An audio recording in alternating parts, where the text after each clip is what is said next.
Heidi ho neighbors, Rado Goji here, and welcome back to Let's Play Mystical Ninja starring Goemon. When we left off, we were just about to enter the Ghost Toys Castle, which is the second dungeon of 5 in the game.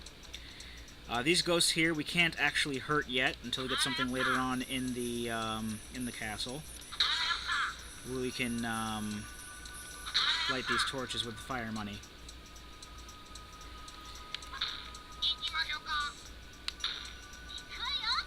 I may as well switch to Ebisumaru here because, well, oh, that's right. Unless we turn the power on, the crane game will not operate. So that'll be for later.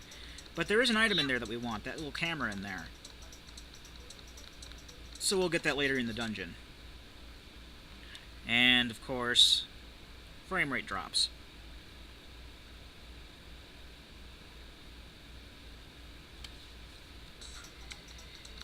And there was actually another cat that I missed on the way up here.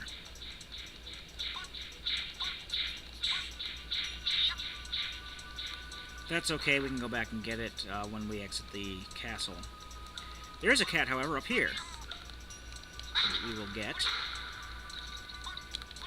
Take out these geisha heads. Remember when I told you that the geisha heads will be making more appearances?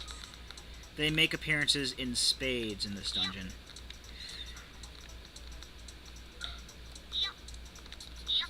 Space. I don't even know where that saying comes from, but I'm fairly sure that it means a lot. At least that's the connotation I got from it. I don't even know if I used the right words half the time anyway. Like connotation, I don't even know if I used that right there. I don't think anyone really cares that much. I mean, it only makes me look like a complete idiot. Like that did.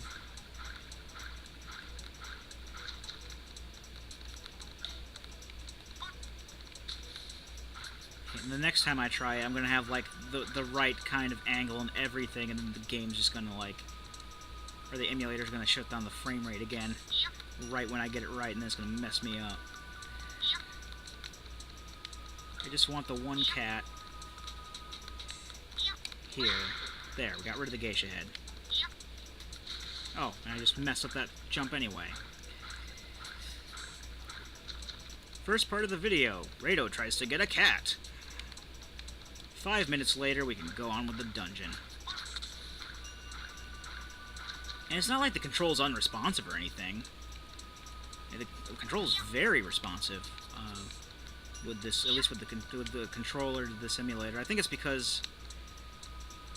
Well, technically it's plugged in because I don't have any batteries for the controller, but with the play and charge kits with the 360 controllers, you can plug them into your PC to charge them or make them active, but you can't actually sync them up to your computer that way.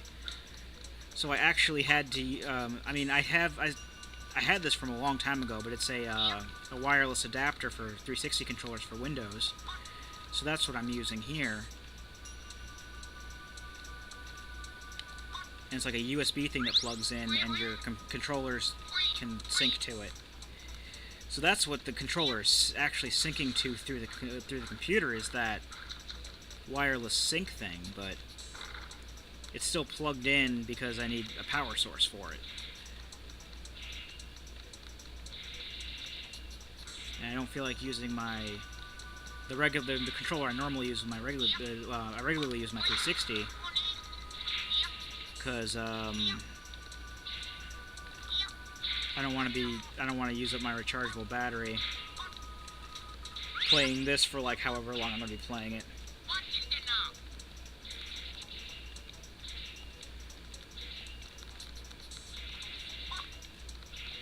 Yeah, I'm probably not going to beat this in one complete sitting. I mean, I did kind of take a break for lunch there for a second, but in between the last couple, not this past video, but the video before, I had some, or no, the video before that, I had some lunch there, but I'm probably going to have to pause it when comes time for D&D, because I'm not going to be able to beat this game in 2 hours. Not the rate I'm going. We've already been playing for 3 hours now. I'm only at the second dungeon. Did I get the elephant? Yes, I did. Okay. I don't really use the maps that much, but it is nice to have.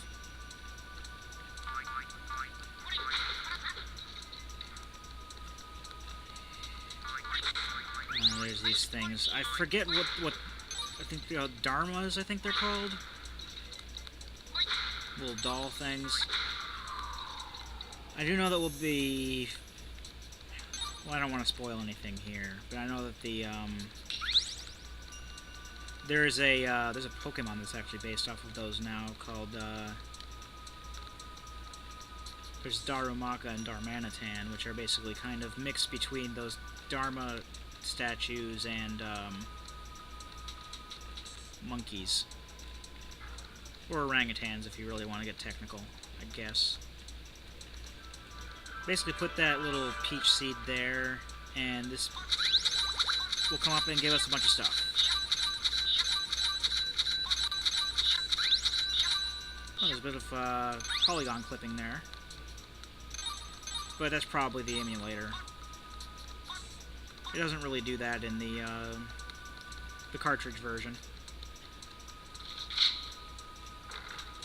Okay, let's go through this door.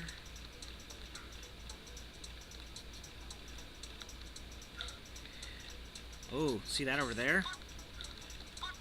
That is a gold cat statue. These are normally a bit harder to get than silver ones most of the time.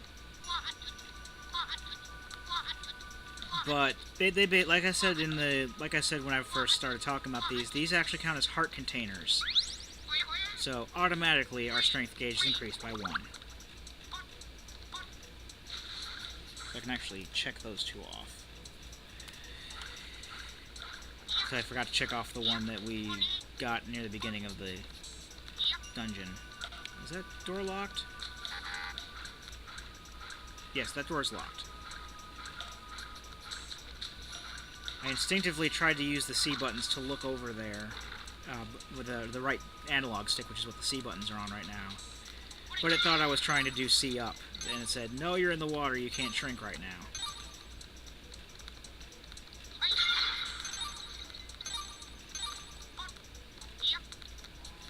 So now we go down to the basement for now, because we don't have a key to go on in that room. However, this will lead us to something important. That down there, I don't know if you saw that down there, but there is a cage of sorts down at the bottom of the screen, if you can see it there. There's a cat down there. However, we'll have to come back much later in the game to get that, because we don't have the ability to swim underwater yet. One of our Yay will get the ability later on to be able to swim underwater. So once we get that, then we'll come back here and a couple of other places to get dolls that we missed that were underwater. And I think these just have dumplings in them, yeah. But yeah, that was the entirety of the basement right there. There's a cat right there. Anyway, turn the power to the crane game on. Get the silver key, which we can use later. Get that cat there. I'll go ahead and swap over this part of the second page of the cat list. I think I might have accidentally forgotten to write that one down, the one that we just got. But that's okay, because I know that we got it. And it's not like one that we can... If I miss one, it's not on the list anyway, so I won't have to look in that area. The crane game can be pretty annoying at times. Trying to get things... It's like most normal crane games are. If you position it correctly, though, you can get the camera. And we totally got it right at the corner. But yeah, just step, as you saw, just step on those buttons. It's kind of like when we get to Legend of Zelda Link's Awakening. That'll have a similar crane game in it, where you have like one button will make it go up, one button will make it go over. But the main reason we were Ebisumaru in the first place is because he gets the wind-up camera. By continuously holding down the B button and then letting go, a light will shine, allowing you to see items you would not normally see or hidden items. Items you would not normally see or hidden items are the same thing.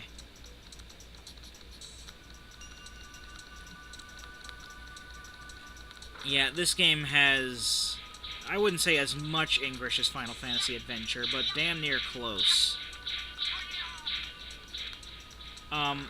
I think what it meant to say, items you would not normally see and hidden items, there are items that will show, there are certain items that are invisible that will only show up when you take a picture or when you use the camera in the room.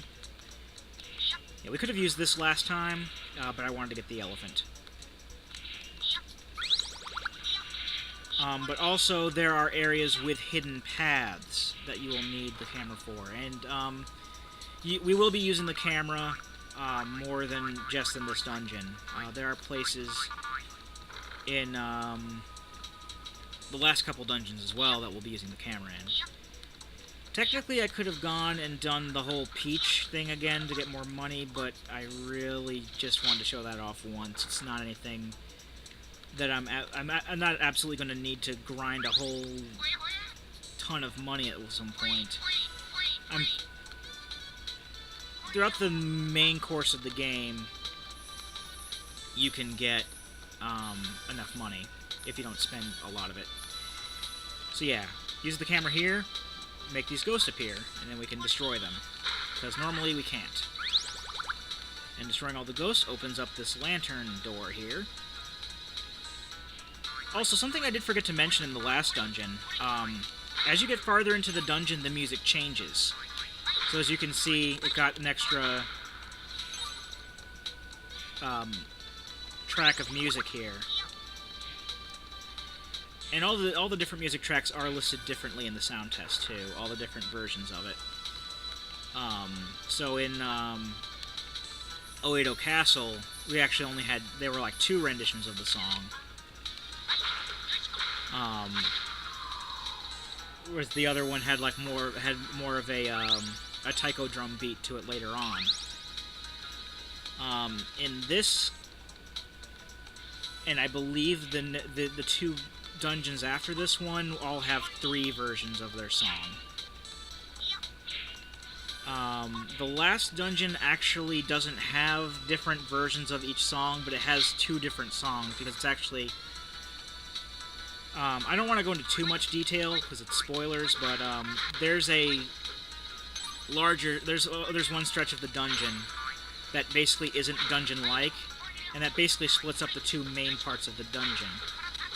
And each of those parts of the dungeon has a different song altogether to it.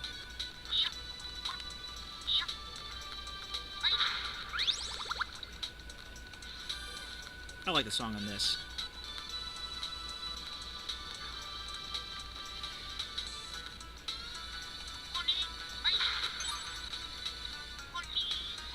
I like this dungeon a lot, too, because there are a lot of cool little things that you can do. Especially now that we're on the 2nd floor here. There are a lot of, I guess you could say, toys in the castle. I mean, even, like so you got, like, tops here, which we're actually going to use as platforms to get across to get that key.